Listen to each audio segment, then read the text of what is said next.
Hi, and welcome to our look at Mishnah. Today's an exciting day. We're going to be looking at the Mishnah. We're going to be starting a new tractate which deals with the festival of Purim, which we celebrate in the Jewish month of Adar. Let's look inside. Mishna Megillah, the tractate of Megillah, Perek Aleph, the first chapter. Mishnah Aleph, the first Mishnah. This Mishnah is going to be dealing, when we read the Megillah. The Megillah, as we know, is a scroll which talks about the story of Purim.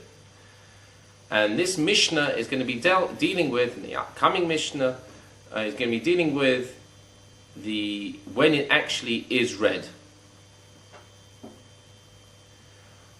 Mishnah Aleph. Megillah Nikres. The Megillah is read, depending on the circumstances, on one of the following dates. Ba'achad Asar, on the 11th of Adar. B'shnei Asar, or on the 12th of Adar. B'shleisha Asar, or on the 13th of Adar. Ba'arba Asar, or on the 14th of Adar. B'chamisha Asar, or on the 15th of Adar. Lo pachos, it shouldn't be read before the 11th. V'lo yoseh, and it's not to be read after the 15th. Kraken and Mukafin Chayma, walled cities.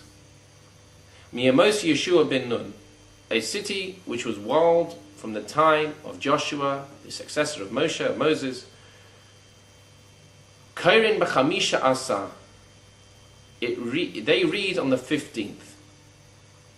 So if you have a town, a city which was walled in the time when Joshua was conquering the land of Israel, even if it's not walled at the present time, it doesn't have a wall at the present time, you still read on the 15th of Adar. Kafarim v'ayaras gedolos, villages and big cities, when are they going to read? They've been given dates, but when are they supposed to read? Kairin ba'arba asar, they are going to read on the 14th of Adar. What is the difference between a walled city and an unwalled city? An unwalled city, in the time of the miracle of Purim, they defeated their enemies and were able to rest on the 14th. Therefore, it was deemed that we should commemorate that they should read the Megillah, which has, as I said, the story of Purim in it. They would read it on the 14th. Unfortunately, in the main capital city at the time, which was the city of Shushan, they had to fight the enemies for an extra day, and they were only able to rest on the 15th of Adar. Therefore, any walled city would read on the 15th, and as the verse says about the 14th, Al Ken HaYehudim HaPrazim Osim Yom Abasa. In the Megillah it says, therefore the Jews of unwalled cities, they read on the 14th. Why is it, though, that we read from the time of Yeshua ben Nun, that's the indicator when a city which is walled, we know that it has to be walled from that time. Why isn't it from the time any city which was walled at the time of the miracle of Purim? And very simply, Israel at the time of the miracle of Purim was in a state, it was desolate, Jews were in exile, it was a terrible situation. So not to insult Israel, to embarrass it, therefore it was decreed that it should be from the time of Yeshua ben Nun, when Israel was being conquered by him, by the successor of Moshe, as we said, Moses, Joshua.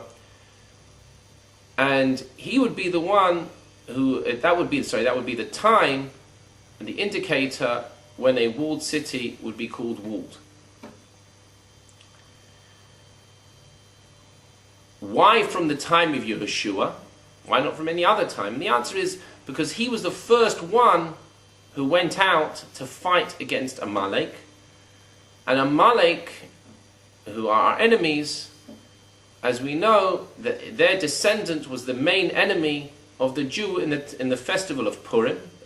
Haman. He was a descendant of Amalek. So Yeshua was chosen as he would be the indicator of when a walled city would read the Megillah. The Mishnah goes on. But